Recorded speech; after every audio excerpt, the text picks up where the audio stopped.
свет на книгата. Најбрзо се патувам, светот се запознава. Духот се богатува.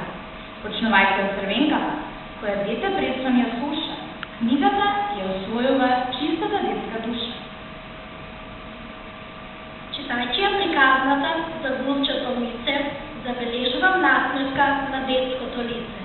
Фантазијата на Зоки Поки може да се мери со Малиот принц на Антоан Сент-Екзюпери. Додека ја читам, големи и мали, моето срце се разгари. Том својот, од самиот почеток, ми остави силен впечаток. Се нижа така, наслови и дела, исти очи, Марта, сама.